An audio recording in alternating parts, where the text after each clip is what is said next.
eligible for health care services. So first thing I want to do is talk about your heritage and how you personally are related to the Indian tribes here in Oklahoma. Okay, my great-great-grandmother, her name was Hetty Lucas. Hetty Lucas was a slave to a Chickasaw Indian named Levi Reynolds. Hetty Lucas' father's name was Bill Reynolds, that came via the Trail of Tears with the Chickasaw tribe. And she was a slave the majority of her life. And when slavery ended in 1866, the Chickasaw Nation never did abide by the treaty. So therefore, they were non-citizens of their respective nation. They were not citizens of the United States of America. So as a result, she, along with all the other Chickasaw Freemen of the Chickasaw tribe, were people without a country for over 40 years until Oklahoma became a state and they were U.S. citizens. This march. Before there was a trail of tears, and before there was a Cherokee Nation of Oklahoma, there was a Cherokee Nation here on the East Coast. From the Atlantic Ocean to the Pacific Ocean to the northern border of Florida and the southern border of New York, all of that was Cherokee land. And in the travels of the African people here as free people before slavery,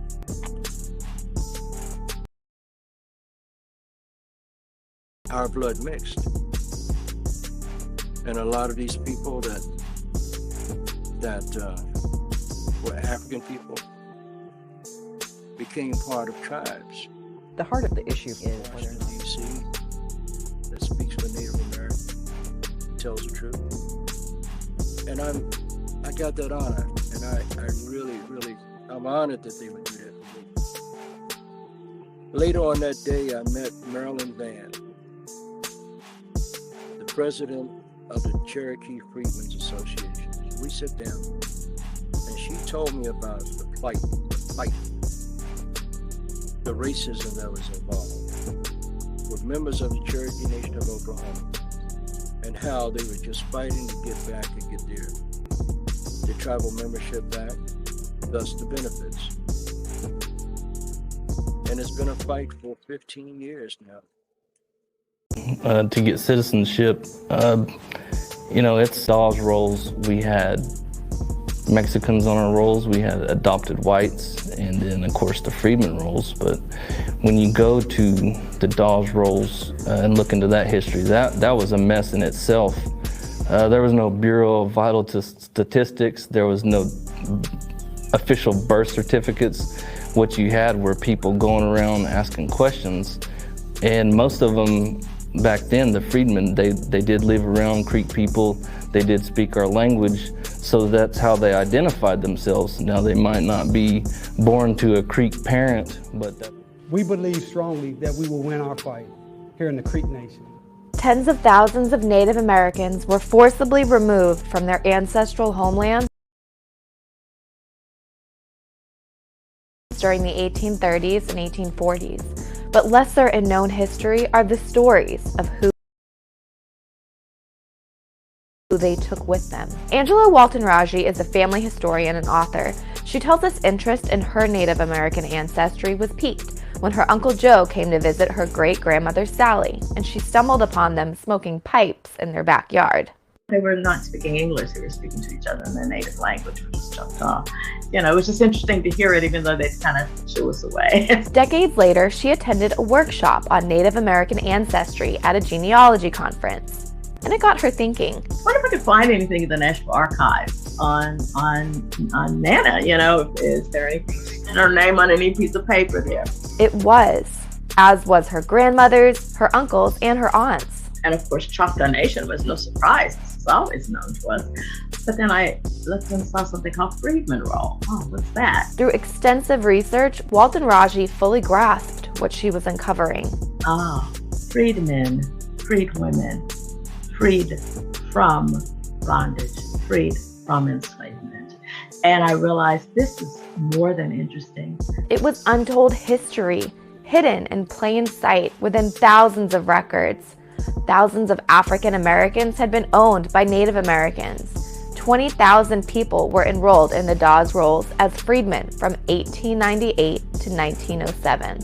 Some, like Walton Raji's ancestors, were born from a slave mother and Native American father, but that wasn't enough to enroll as a blood citizen. Even if the father was Native, the blood was never recorded, so that column is empty. The Treaty of 1866 was the basis for the Supreme Court's landmark McGirt ruling in 2020, which reaffirmed that much of eastern Oklahoma is still Indian country because Congress never disestablished the reservations. But Walton Raji laments another aspect of the same treaty is often overlooked, the part where the tribes agreed to abolish slavery and make their freed people citizens. Race issue has been coming up. On the freedman side, stating the tribe is prejudiced and racist towards them.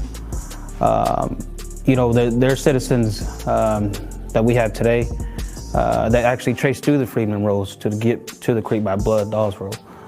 Back then, it still is true today, but when the Dawes Roll was created, matrilineally, if the father was by blood and the mother was African descent, those children would have been listed on the freedman rolls along with her. Go back to the Trail of Tears. A lot of us didn't really give a lot of thought about it. Didn't realize that the Indians who came here into Oklahoma, the 5 tribes, had slaves. So maybe you could tell us a little bit about the Trail of Tears and just how tightly slavery was woven into the fabric of that society. Yes, there were 5 tribes in southeastern United States of America. You had the Cherokee tribe that lived in Georgia, the Carolinas, and parts of Tennessee. You had the Choctaw Chickasaw tribes that resided in Mississippi and parts of Alabama. The Creek and Seminole tribes were in the state of Florida. They basically embraced the Southern culture and lifestyles of the white man or the Europeans that had infiltrated the eastern part of the United States due to its growth. And they engaged in slavery. They picked up the slavery habits that their southern white neighbors engaged in. Okay. And so when they came to Oklahoma, they had hundreds of slaves. Some of them had hundreds of slaves, and they lived, what was their lifestyle like? Did they live an Indian lifestyle per se? Was it more of a European lifestyle when they got here to Oklahoma? Well, you have to understand that by them embracing the lifestyle of their white neighbors, they basically were not like the Indians that you see, the Iroquois or the Navajos or the Sioux. They were plantation owners, and they owned slaves, and they had big plantations.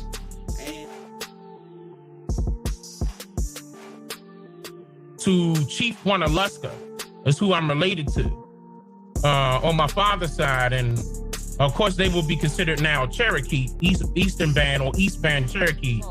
I think any nation is a stronger nation if they tell the whole of their story, the tragedy, the triumph, and the chapters that are dark and difficult. I hope people come here and, first of all, imagine 4 million people who suddenly have had the trajectory of their lives changed forever.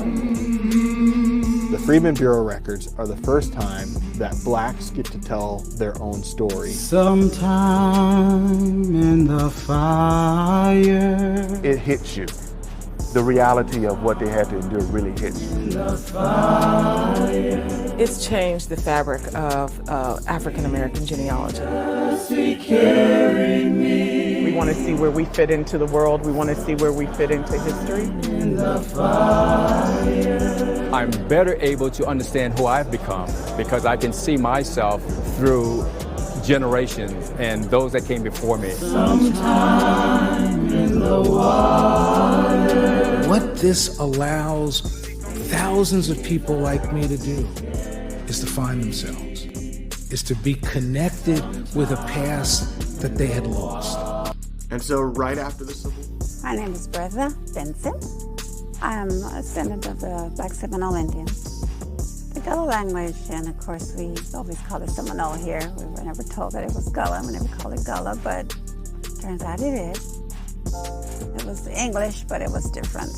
And I heard it all my life that growing up, my parents, grandparents, aunts. It was English, but it was different.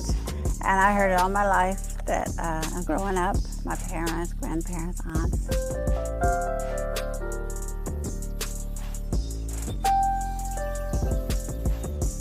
My name is Bertha. I come from the Fay family, and I'm Black Seminole Indian descendant. Here where I'm sitting, where I sit, is this land. We've been to live here many, many years ago. It's where my ancestors been to live. There's still people in this area here in Brackettville that speaks that language, and I really wish I had took my time and learned it and listened and tried to understand that language when I was growing up. Because it's really an important language that I just let go. I think it's really important to teach Gullah to the next generation, because if we don't teach it, I believe it's going to die. And my family, my parents spoke it all the time. Our kids, they don't know it, and it's going to die if we don't pass it on. Right. I know who my family is. I mean, all the way back to Chief Wanaluska is who I'm related to on my father's side. And of course, they will be considered now Cherokee, Eastern Band or East Band Cherokee. All right. So look at all your ancestry records. What does it say? Does it say colored? Does it say mulatto?